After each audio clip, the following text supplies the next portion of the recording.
one that I definitely feel like should feel pretty like effortless and just kind of light and very like Weber. Like when it's played, it feels like it should, like the technique shouldn't get bogged down or anything.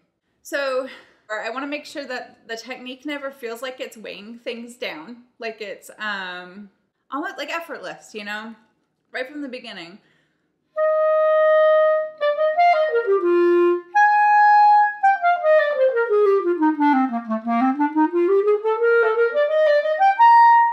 I also don't think this one should be too fast. I mean, let's say moderato. So, but I also think this one can have a bit more like push and pull, a little bit more ebb and flow. The last one I kind of kept it quite strict because I felt like it should be, but this one I don't feel that way.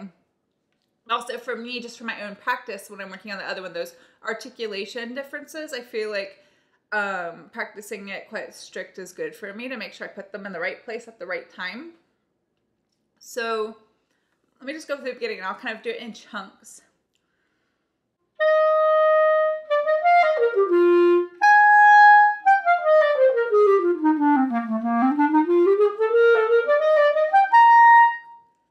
So that whole section I think can stay kind of forte. We had this day crescendo here, and then I'm going to crescendo some more there.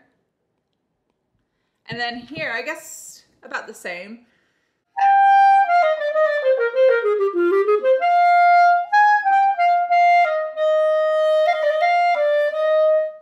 Maybe pull it back a little bit and start more like mezzo forte, but then still kind of keep it moving air-wise, so that we have a little bit of a subito piano there.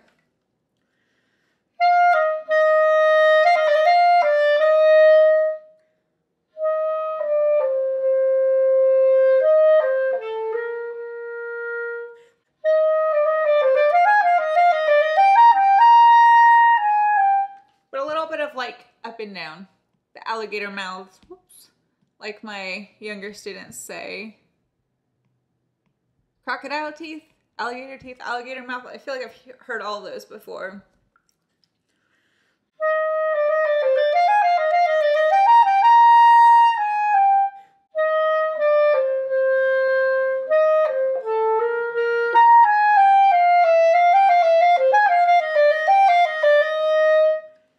And then crescendoing into that forte there. And I think this should all, not really crescendo, but like just keep it forte. I'm gonna erase that crescendo. I don't know what way I wrote that. So I'll just kind of keep the forte all the way through there. That's what that line means. I know that's a little like hard to read.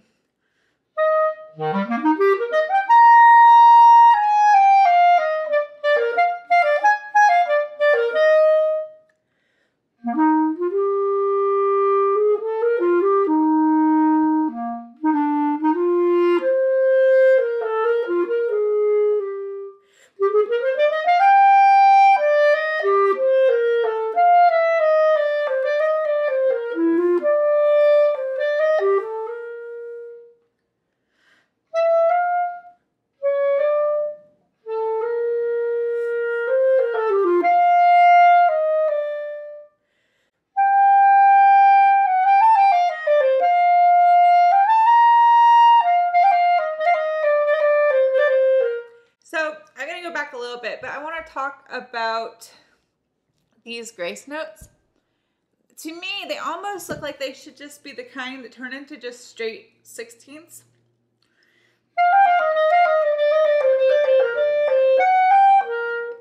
Which, I don't know, you'd have to tell me which way you think is better. I honestly, right now, cannot remember how I was taught to play it or how I did play it in like a graded situation or a performance. I don't think I ever played it in a performance, but I had to play it for an assessment.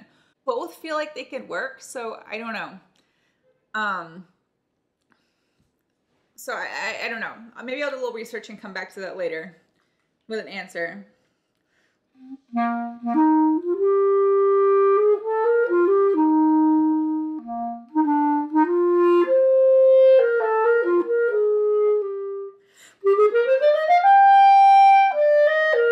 Yeah, so I like keeping this piano kind of all the way through. I mean, a little bit of like here, and a little bit of like this there, and then kind of a subito mezzo forte moment there.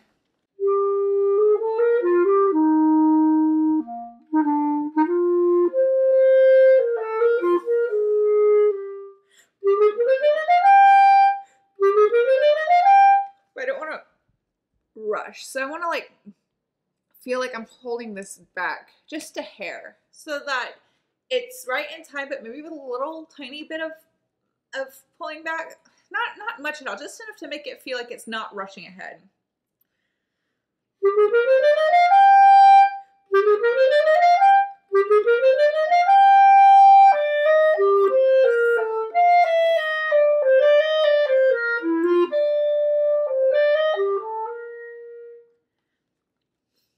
Now I have to decide, do I want that to be like, do I want this piano here to be subito piano, or do I want it to kind of lead into it?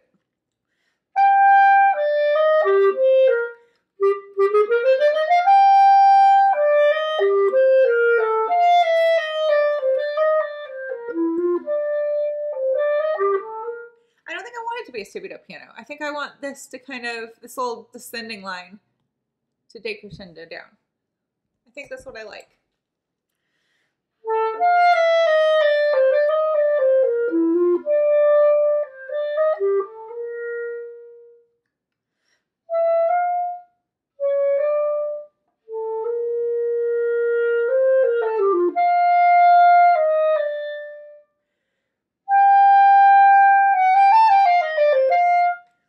I think this is actually better if it's more of a pianissimo and stays soft and then kind of decrescendo tapers out, and then this could be a little bit louder, like more like a mezzo piano.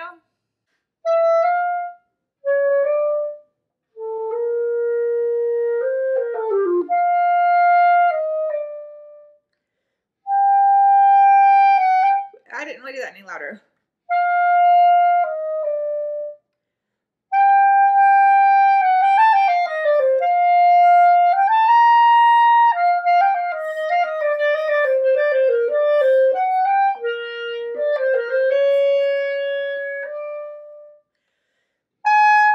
So I think this should be kind of mezzo piano-ish throughout with some ebb and flow. And I think here should be our first like forte moment in a while.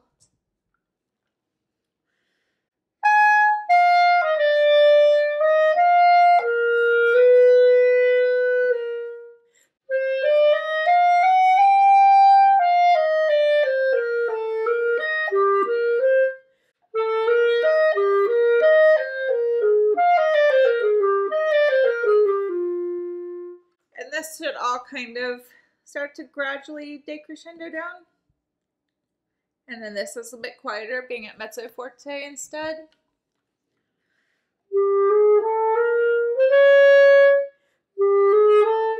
But I think kind of crescendoing into like the forte again. That's what I think. And then crescendoing maybe some more.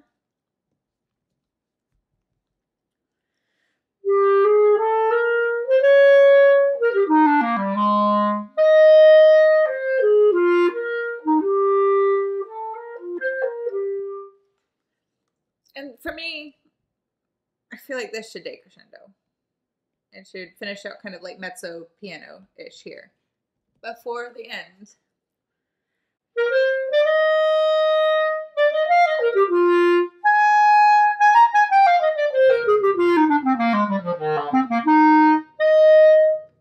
So I'm gonna go back and try some of these dynamic markings I made. I'm happy with this. I'm glad that I spent some time focusing more on like the dynamic phrasing instead of just breaths and like the technical side on this one. So probably because I'm more familiar with it, it makes more sense to approach it that way. So I'm gonna go from the beginning and kind of stop and go and just check each of these little these dynamic changes.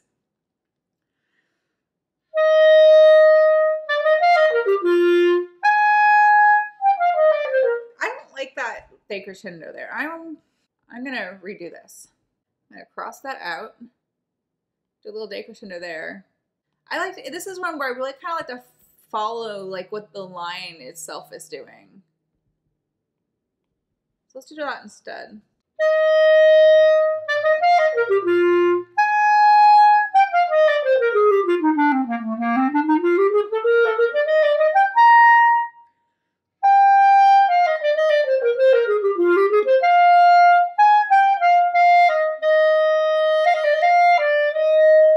That's good. And the next one.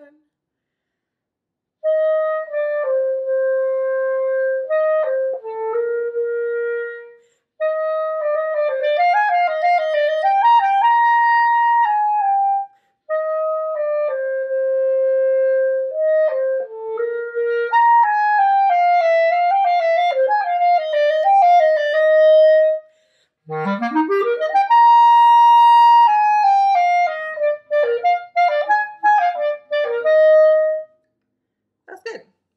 I felt like I let it kind of die off a little bit there towards the end. I didn't really want to. Let me try that one time.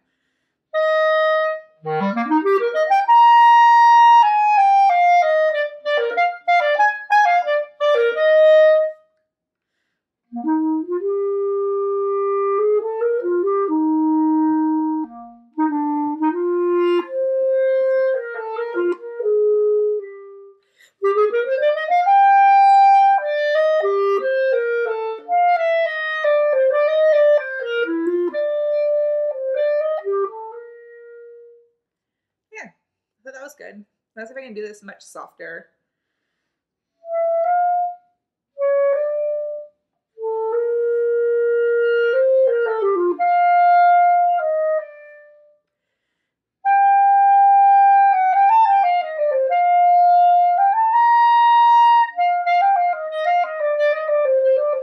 Or,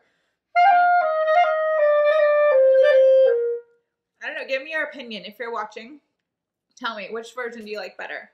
I feel like you can make a case for either. I would probably, until I made a decision, just do it interchangeably. Keep going.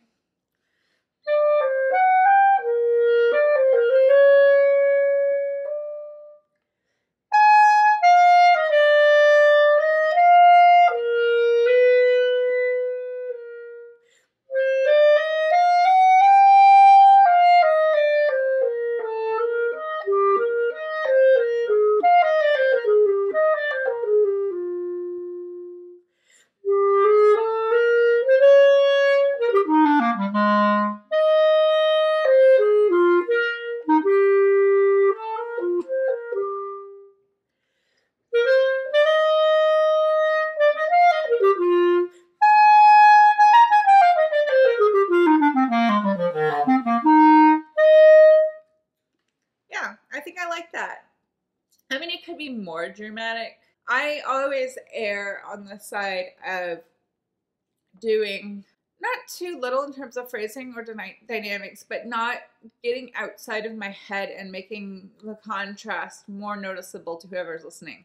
That is something I've kind of struggled with since I started playing music, is like reminding myself to not just hear it as it sounds to me, but imagine to what it sounds like, not to the person in the audience, but the person in the very back of the audience, in the back of a massive theater.